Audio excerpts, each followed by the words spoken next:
بسم اللہ الرحمن الرحیم۔ معزز سامعین کرام، السلام علیکم ورحمۃ اللہ وبرکاتہ۔ ہم آپ کی خدمت میں حالات حاضرہ کے عنوان سے حاضر ہوئے ہیں اور خطے کی بدلتی ہوئی صورتحال اور انٹرنیشنل ایشوز یعنی بین الاقوامی معاملات وہ ہم آپ کی خدمت میں مختصر سا اس کی ہم آپ کو خبر بھی دیں گے اور مختصر سا اس کے اوپر ہم تجزیہ بھی کریں گے۔ اور گزشتہ جو ہم آپ کی خدمت میں بیان کر چکے ہیں حالات حاضرہ، اسی کے عنوان سے مربوط کچھ چیزیں آج آپ کی خدمت میں بیان کرنی ہیں۔ اس میں سب سے پہلی جو ہم نے آپ کو خبر دینی ہے وہ ایران کے حوالے سے ہے کہ ایران کے عصائے موسیٰ نامی ایک سائبر گروپ نے اس وقت ایک ٹیکنالوجی کے میدان میں یہ ایک بڑی جو آپ کی خدمت میں ہم پہلے بھی بیان کر چکے ہیں کہ ٹیکنالوجی کے حوالے سے، کیونکہ عصر ٹیکنالوجی ہے اور اس میں جو اس وقت جو مختلف ممالک کے اندر جو سب سے بڑی جنگ جو اس وقت چل رہی ہے وہ ٹیکنالوجی کی ہی ہے، اس میں ایران کو ایک کامیابی یہ ہوئی ہے کہ ایران نے عصائے موسیٰ نامی سائبر گروپ ہے ایران کا، جس نے مقبوضہ فلسطین جس پر اسرائیل قابض ہے، اس کی جو سڑکوں پہ CCTV کیمرے لگے ہوئے تھے، ابھی حالیہ نیوز یہ ہے کہ اس کو ایرانی جو ہیکرز ہیں انہوں نے ہیک کر لیا ہے۔ یہ ایک کامیابی جو ہے یہ ایران کے حصے میں آئی ہے، اور ظاہر سی بات ہے کہ یہ ٹیکنالوجی کی جنگ ہے اور اس کے اندر جب ایسے کوئی معاملات ہوتے ہیں تو صہیونی طاقتوں کے اوسان خطا ہوتے ہیں اور وہ محتاط بھی ہو جاتے ہیں۔ دوسری خبر ایران کے حوالے سے یہ کہ ابھی یہ کہہ لیں کہ غالباً جمعے یا جمعرات کے روز ایک اجلاس ہوا ہے، ورچوئل اجلاس ہوا ہے، آن لائن کانفرنس ہوئی ہے، جو ہندوستان، قزاقستان، کرغستان، ترکمانستان، تاجکستان اور ازبکستان کے صدور کے درمیان میں یہ ایک کانفرنس ہوئی ہے، ورچوئل کانفرنس یعنی آن لائن کانفرنس تھی۔ یہ وسطی ایشیا آن لائن کانفرنس کے نام سے یہ ہوئی ہے، اور اس کی جو صدارت کی ہے وہ بھارت کے وزیر اعظم نریندر مودی نے کی ہے، اور اس کے اندر یہ 4-5 ممالک شامل تھے جس میں Kazakhstan, Kyrgyzstan, Turkmenistan, Tajikistan, Uzbekistan, یہ صدور جو ہے انہوں نے شرکت کی ہے اس میں، اور ان کا جو موضوع تھا وہ تھا ایران کی چابہار بندرگاہ، چابہار پورٹ۔ ہم نے پچھلی ویڈیوز میں آپ کی خدمت میں بیان کیا تھا کہ چائنا کے ساتھ ایران کے 25 سالہ معاہدے ہوئے ہیں، اور جس میں جو ہے وہ چابہار پورٹ کے اوپر چائنا نے ایران کے ساتھ معاہدے کیے ہیں، اور ایران نے اسی چابہار پورٹ کے اوپر، کیونکہ ظاہر سی بات ہے چابہار پورٹ کے اوپر پہلے سے کچھ معاہدے ہندوستان کے ساتھ بھی ایران کے ہوئے تھے، لیکن وہ انڈیا کے اوپر امریکہ کے پریشر کی وجہ سے بھارت اس کو معاہدوں کو آگے جاری نہیں رکھ سکا، اور ایران کو، کیونکہ ایران کے اوپر جو سینکشنز اور پابندیاں تھیں تو انڈیا نے وہ معاملات ترک کر دیے تھے، تو ایران نے پھر وہ معاملات اپنے جو آگے بڑھائے وہ چائنا کے ساتھ بڑھائے۔ اس پر جو ہے وہ بھارت کے لیے یقیناً ایک بہت بڑا جو ہے وہ دھچکا تھا، اور بھارت کے لیے یہ بہت بری خبر تھی۔ بھارت اس وقت میدان میں آ گیا ہے، اور اکنامکس کا یہ جو مسئلہ ہے، اکنامکس کی یہ جو وار ہے اور جو جنگ ہے، جو سرد جنگ جس کو کہتے ہیں، اس میں چائنا نے انڈیا کو یہ کہہ لیں کہ چاروں طرف سے گھیرا ہوا ہے اس وقت، جو میں پہلے بھی آپ کی خدمت میں بیان کر چکا ہوں کہ مالدیپ ہو، بھوٹان ہو، نیپال ہو، یا ادھر سری لنکا ہو، یعنی جو انڈیا کے اطراف میں جو ممالک ہیں، چھوٹے چھوٹے ممالک ہیں اگرچہ، لیکن ان میں کافی سرمایہ یا ان کو کافی قرضہ چائنا اس وقت دے رہا ہے، اور ظاہر سی بات ہے وہ چائنا اس وجہ سے دے رہا ہے تاکہ اپنی اکنامکس بھی اس کی مضبوط ہو، چائنا کے بھی مفادات ہیں، اور دوسرا بھارت کے لیے یہ اس وقت ایک صورتحال خطرناک بن گئی ہے۔ لیکن انڈیا اس وقت اس صورتحال سے باہر نکلنے کی کوششیں کر رہا ہے، اور پہلی کوشش جو انڈیا نے اس وقت کی ہے وہ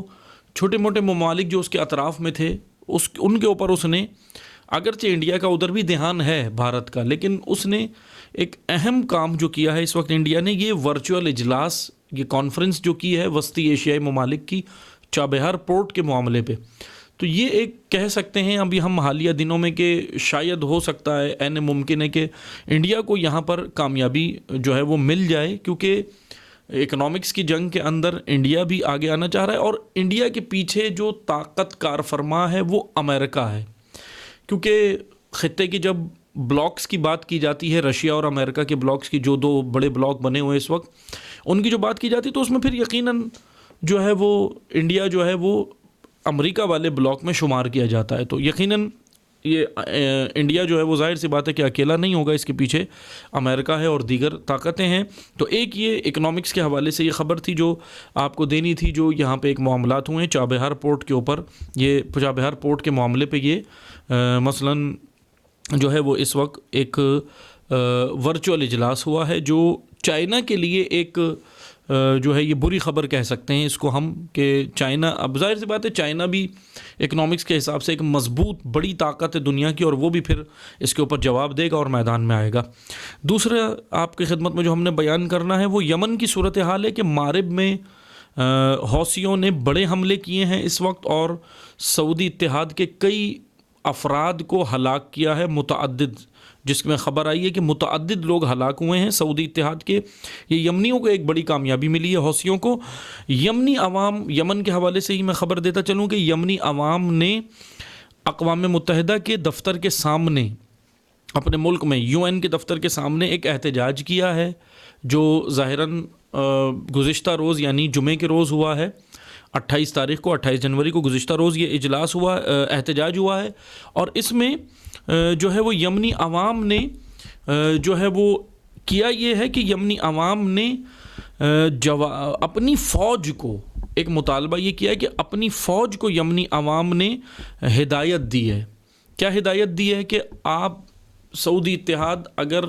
نہیں رکتا، یہ اتحاد اگر بمباری سے نہیں رکتا، ان معاملے سے نہیں رکتا، تو آپ اس جنگ کو جاری رکھیں اور ہم اپنی فوج کے شانہ بشانہ کھڑے ہیں. یہ ایک بہت بڑی، یہ کہہ لیں کہ ایک، اگر کسی بھی ملک کی عوام اپنی فوج کا ساتھ دینے کے لیے اس طرح میدان میں آئے تو یقیناً اب وہ جو فوج ہوتی ہے اس ملک کی، اس کے حوصلے اور بلند ہو جاتے ہیں، یعنی اور بلند ہو جاتے ہیں. اور پھر ظاہر سی بات ہے کہ جب یمنی عوام نے اپنی فوج کا ساتھ دیا ہے، اس وقت یہ احتجاج کیا ہے، تو یمن کے حوالے سے ہم یہ کہہ سکتے ہیں کہ یمنی فوج اور مضبوط ہوگی. اور ظاہر سی بات ہے اگر یہ معاملے، کیونکہ جنگ حل ہے نہیں، اقوام متحدہ نے اگرچہ کہا بھی ہے کہ یہ سیاسی معاملات کے ذریعے حل کیا جائے، ایران کو بھی کہا ہے کہ کردار ادا کرے، ایران نے اقوام متحدہ سے کہا ہے کہ آپ اس میں کردار ادا کریں. بہرحال یہ معاملات چل بھی رہے ہیں، سیاسی پیش رفت بھی ہو رہی ہے، لیکن جنگ حل نہیں ہے. لیکن اگر جنگ ٹھونسی ہی گئی ہے، ظاہر سی بات ہے یمنیوں کے اوپر یہ جنگ گزشتہ کئی سالوں سے ٹھونس دی گئی ہے، زبردستی کی جنگ، تو پھر وہ انہوں نے اپنی بقا کی جنگ تو لڑنی ہے، جواب تو دینا ہے. اور ایک اچھی خبر یہ ہے کہ یمنی عوام نے اپنی فوج کا مورال بلند کیا ہے. ان کے یہ مورال اس بلند ہوتا ہے جب اپنی عوام جو ہے وہ ساتھ دینے کے لیے میدان میں آئے. ایک یہ خبر تھی جو آپ کو دینی تھی. اسی کے ساتھ ہی میں ایک اور بڑی خبر آپ کو یہ دیتا چلوں کہ جو معاملہ تیسری جنگ عظیم کی جانب جاتا ہوا نظر آ رہا ہے ماہرین کے بقول، وہ ہے یوکرین اور رشیا کا معاملہ. رشیا اور یوکرین کے بارڈر کے اوپر اس وقت 2 لاکھ کے قریب افواج جمع ہو چکی ہیں اور تمام جنگی سامان پہنچ چکا ہے. کہ پہلے بھی ہم خبر دے چکے ہیں، لیکن معاملہ اب اس سے بڑھ گیا ہے. یعنی دن بدن جیسے ہی دن گزرتے جا رہے ہیں، یوکرین اور رشیا کا تناؤ بڑھتا جا رہا ہے. اور رشیا اگر ادھر ایک پاور ہے، بڑی پاور ہے، تو یوکرین کوئی پاور نہیں ہے اتنی بڑی رشیا کے مقابل اگر ہم دیکھیں. لیکن یوکرین کے پیچھے پوری نیٹو فورسز ہیں، یعنی امریکہ ہے، جرمنی ہے، فرانس ہے، اٹلی ہے، UK ہے، برطانیہ ہے، اور پورے نیٹو جو فورسز ہیں، نیٹو جو امریکہ کے اتحادی ہیں، وہ سب شامل ہیں. 2 لاکھ کے قریب افواج دونوں طرف جمع ہیں. 1 لاکھ افواج جو ہے وہ رشیا کی ہے جو بارڈر کے اوپر موجود ہے ادھر یوکرین کے، اور تقریباً 1.25 لاکھ کے قریب 80-85 ہزار یا 75 ہزار کے قریب افواج یوکرین کے بارڈر پہ بھی موجود ہیں. اور صرف افواج موجود نہیں ہیں، جنگی ساز و سامان سب پہنچ چکا ہے. کئی جو ہے وہ $1 ملین جو ہے وہ امریکہ نے خرچ کر دیے ہیں، UK نے خرچ کر دیے ہیں یہ سامان پہنچانے میں. اور وہ سامان کیا ہے؟ وہ بہت جدید جنگی سامان ہے. رشیا نے بھی اپنے S-4 سسٹم اور دیگر جو ہے وہ لگا دیے اس بارڈر پہ، اور ادھر سے افواج نے بھی لگا دیے. اور ایک اور خبر یہ کہ امریکہ کے اس وقت 8,500 8,500 کے قریب فوجی یوکرین اور اس کے آس پاس کے ممالک میں جمع ہو گئے ہیں، وہ بھی امریکن فوج بھی یہاں پر آ گئی ہے۔ میں مختصر سا یہ معاملہ صرف آپ کی خدمت میں بیان کروں۔ یہ معاملہ ہے کیا؟ یہ معاملہ اصل میں یہ ہے کہ رشیا مدعی ہے کہ یوکرین ہمارا ملک ہے اور یوکرین کی زمین جو ہے وہ سوویت یونین یہ ایک ادارہ ہے، USSR، union of Soviet socialist republics, یہ ایک رشیا کا بنایا ہوا ادارہ ہے اور اس میں کئی ممالک رشیا کے ساتھ شامل ہیں، اس کے اطراف کے، اس خطے کے، جس میں یوکرین بھی تھا، لیکن 1991 میں یوکرین رشیا سے الگ ہوا اور اس سوویت یونین سے بھی نکل گیا۔ اب بہرحال وہاں پہ مسائل ہوئے۔ یہ مثلا میں مختصر سا صرف آپ کو بیان کرتا ہوں کہ وہ ممالک ہیں جو سوشلسٹ، کیونکہ رشیا کے اندر سوشلسٹ حکومت ہے اور سوشلسٹ ایک بلاک ہے اور کیپٹلسٹ دوسرا بلاک ہے دنیا کے اندر جو اس وقت پائے جاتے ہیں، اگرچہ یہ معیشت کے نام سے منسوب کیے جاتے ہیں، لیکن اس کی معیشت بھی ہے اور اس کے پیچھے پھر بہت بڑی مثلا ایک پورے سسٹم جو ہے وہ ہوتے ہیں، ڈکٹیٹرشپ بھی ہوتی ہے اور دیگر نظام ہوتے ہیں، صدارتی نظام ہوتے ہیں۔ بہرحال میں ابھی اس کی ڈیٹیل میں نہیں جاتا، بس مختصر سا یہ بیان کروں کہ سوویتی یونین سے یوکرین 1991 میں اس سے باہر نکلا، جو سوشلسٹ ریپبلک تھے، اور رشیا کا یہ دعویٰ ہے، اور کہنا دعویٰ ہی نہیں ہے بلکہ حقیقت بھی یہی ہے کہ رشیا کا یہ کہنا ہے کہ یوکرین کے جو اندر بہت سارے علاقے ہیں، بارڈر کے قریب بھی ہیں اور وہ بھی ہیں، وہاں پر رشین زبان بولی جاتی ہیں اور وہ سب رشین ہیں۔ یہ ایک دعویٰ رشیا کی طرف سے ہے، یہ روس کی طرف سے ہے جو پہلے سے ہے۔ یوکرین کے اندر معاملہ یہ ہوا تھا کہ جب 1991 میں یہ یوکرین الگ ہوا، تو بس میں مختصر سا بتا دوں، 2014 میں یوکرین کے جو صدر تھے انہوں نے معاہدے کرنے تھے ویسٹ کے ساتھ، یعنی یورپ کے ساتھ، لیکن اچانک وہ معاہدے انہوں نے 2014 میں وہاں کرنے کے بجائے رشیا کے ساتھ دوبارہ کیے۔ پھر ہوا یہ کہ جیسے انہوں نے رشیا کے ساتھ یہ معاہدے کیے تو ان کے اپنے ملک میں لوگوں نے احتجاج کیا اور لوگ باہر سڑکوں پہ آئے اور کہا کہ یہ معاہدے رشیا کے ساتھ ہم نہیں جانا چاہتے، رشیا کے اندر ہم نہیں آنا چاہتے اور ہم روس کا حصہ نہیں بننا چاہتے، یہ معاہدے غلط ہوئے۔ بہرحال پھر وہ عوامی رد عمل کی وجہ سے وہ پیچھے ہٹ گئے جو صدر تھے، اور پھر یہ معاہدے وہاں سے ختم کیے رشیا کے ساتھ اور یورپ کے ساتھ کیے۔ یعنی یہ کہہ لیں کہ یوکرین کے جو عوام تھی اس کو یورپ کے ساتھ چلنا پسند تھا 2014 تک جو معاملات وہاں پہ تھے۔ بہرحال پھر 2015 میں بارڈر کے علاقوں میں بڑی خطرناک جنگ بھی ہو چکی ہے، جس کے اندر کچھ باغی، جن کو یوکرین باغی کہتا ہے، یوکرین کی گورنمنٹ ان کو باغی کہتی تھی اور امریکہ ان کو باغی کہتا تھا۔ بہرحال انہوں نے 2015 کے اندر اٹھے اور جو ہے ظاہر سی بات ہے پھر جب وہ اٹھے انہوں نے مطلب ملک ریاست کے خلاف اقدامات کیے تو رشیا نے پیچھے سے انہیں سپورٹ کی اور پھر اس علاقے میں کافی رشیا اور یوکرین کے درمیان میں معاملات خراب ہوئے 2015 میں بھی، اور 14,000 اموات اس علاقے میں ہوئی ہیں، 14,000 اموات۔ بہرحال یہ میں مختصر سا اس لیے میں نے بیان کیا کہ یہ وہ معاملہ ہے جو یوکرین اور رشیا کے درمیان میں شروع سے تناؤ یہ چلا آ رہا ہے۔ اب رشیا کا یہ کہنا ہے کہ یہ یوکرین میں رشین بولی جاتی ہے، کئی علاقوں میں وہ علاقے میرے ہیں۔ رشیا یہ کہتا ہے ٹھیک ہے پورا یوکرین نہیں تو وہ علاقے میرے ہیں، لیکن یہاں پیچھے یوکرین کے پیچھے امریکہ آ گیا ہے، نیٹو فورسز آ گئی ہیں، اور پھر ظاہر سی بات ہے امریکہ تو خود ایک بڑا شیطان ہے، وہ تو اس لیے تو نہیں آیا کہ وہ یوکرین کو اس کا ملک لے کے دے گا، وہ تو خود اپنے ایک مفادات کے لیے میدان میں کودا ہے۔ بہرحال اس میدان میں آنے کے لیے یعنی یہ کہہ لیں کہ یوکرین کو امریکہ نے اپنا ایک مہرہ بنا لیا ہے رشیا کے سامنے آنے کے لیے فرنٹ پہ۔ بہرحال یہ معاملہ تناؤ کی جانب جا رہا ہے، اور اگر یہ تناؤ بڑھتا ہے تو پورے خطے کے ممالک، پوری دنیا اس معاملے سے ڈسٹرب ہوگی، اور بعض ماہرین کے بقول تیسری عالمی جنگ بھی ہو سکتی ہے۔ یہ یوکرین اور رشیا کا معاملہ تھا۔ بس میں آخر میں مختصر سا ایک اور خبر آپ کو دیتا چلوں اسرائیل کے حوالے سے، کہ اسرائیلی صدر جو ہے وہ انہوں نے اعلان کر دیا ہے کہ تاریخ میں پہلی بار اسرائیلی صدر UAE کا دورہ کرنے جا رہے ہیں۔ UAE کے لیے انہوں نے یعنی متحدہ عرب امارات کا دورہ کریں گے، یہ ایک خبر تھی۔ دوسرا، UAE نے ایک بڑا کام یہ کیا ہے کہ ایک امریکن کمپنی ہے ون ریزورٹ کے نام سے، امریکن کمپنی ہے. یو اے ای نے، متحدہ عرب امارات نے اعلان یہ کیا ہے کہ ایک ون ریزورٹ کمپنی کے ساتھ اس نے معاہدہ یہ کیا ہے کہ ایک لگژری ریزورٹ بنانے کا اعلان کیا ہے. لگژری ریزورٹ بنانے کا یو اے ای نے اعلان کیا اپنے ملک میں، جس میں گیمنگ زون ہوں گے، جس میں لاؤنچنگ ہوں گی، جس میں کنونشن سینٹر ہوگا اور بہت ساری چیزیں ہوں گی.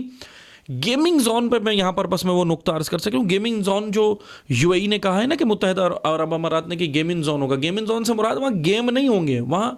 جوئے کا اڈا، باقاعدہ کیزینو ہوگا، بارز ہوں گے جو جوئے کے اڈے ہوتے ہیں، کیزینو، وہ بہرحال بننے جا رہا ہے. اب میں اس وجہ سے یہ آپ کو بیان کر رہا ہوں کیونکہ یہ خلیجی ریاستیں ہیں، اور ان خلیجی ریاستوں میں قانون کچھ اس طرح تھا کہ یہاں پر ان کیزینوز کی، بارز کی اور گیمنگ زونز کی ایسے اجازت نہیں تھی ان خلیجی ریاستوں میں. لیکن اب یو اے ای یہ کام کر رہا ہے کہ وہ کیزینو اور بارز اور یہ ساری چیزیں گیمنگ زون کے نام سے بنا رہا ہے. امریکن کمپنی کے ساتھ اس کا معاہدہ ہو چکا ہے ون ریزورٹ کے نام سے. یہ لگژری ریزورٹ بنانے جا رہا ہے یہاں پہ یو اے ای اپنے ملک کے اندر. ہوا یہ تھا ان خلیجی ریاستوں میں، یو اے ای نے پچھلے سال ہی ایک کام یہ کیا تھا کہ اپنے قوانین میں کچھ تبدیلیاں کی تھیں. ان خلیجی ریاستوں میں یہ چیزیں نہیں تھیں عام، لیکن پچھلے سال یو اے ای نے اپنے جو قانون تھا اس کے اندر کچھ تبدیلیاں کی تھی، اور پھر اب وہ اس سال اور بڑھ کر اس نے گیمنگ زون کیا. پچھلے سال کیا تھا، بس میں مختصر سا بتاؤں. پچھلے سال انہوں نے قوانین میں اپنی یہ تبدیلی کی تھی کہ شادی سے پہلے جنسی تعلقات اور شراب نوشی، یہ دو معاملے ایسے تھے جس کو یو اے ای کی حکومت نے، گورنمنٹ نے، متحدہ عرب امارات کی حکومت نے اپنی جرائم کی لسٹ سے نکال لیا تھا. یعنی شراب پینا اور دوسرا شادی سے پہلے جنسی تعلقات یعنی زنا، اس کو انہوں نے کہا تھا کہ یہ اب جرائم نہیں ہے. یعنی انہوں نے جرائم کی لسٹ سے نکال لیا تھا. پچھلے سال تک، گزشتہ سال تک ان خلیجی ریاستوں میں سے، جو خلیجی ریاستوں میں جس میں یو اے ای بھی ہے، ان میں یہ چیزیں جرم شمار کی جاتی تھیں. لیکن پچھلے سال انہوں نے نکال لیا اور کہا کہ یہ جرائم نہیں ہے، یہ اب انسان کھلے عام یہ کر سکتا ہے. اسی کے حوالے سے جو ہے پھر یو اے ای نے آگے بڑھ کر آج یہ کام کیا کہ گیمنگ زون بھی وہاں پر، یعنی جوئے کے اڈے بھی اب علی اعلان کیزینو بن رہے ہیں. بہرحال ہو کیا رہا ہے، یہ بالکل ہو بہو وہی کام ہو رہا ہے جو ترکی کے ساتھ ہو چکا ہے.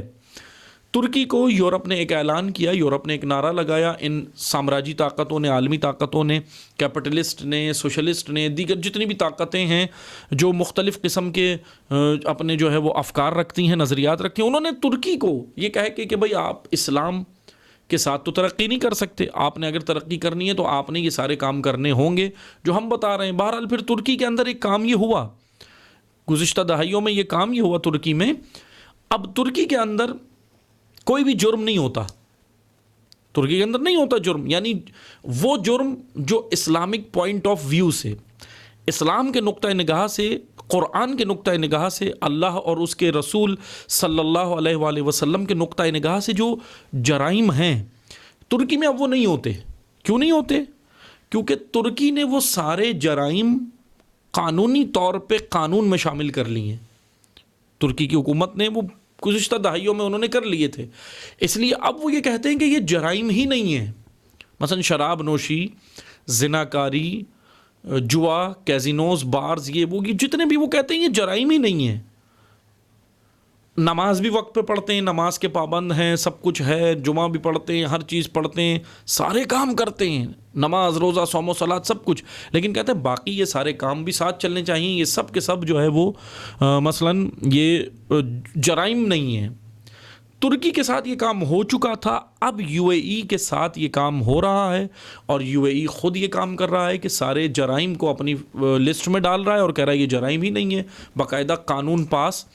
کر دیا پچھلے سال کے، جی جنسی تعلقات یعنی زنا اور شراب نوشی وہ آپ عام طریقے سے کر سکتے ہیں. اب ایک اور قانون ترکی کے یو اے ای کے اندر یہ بن رہا ہے کہ جی اب آپ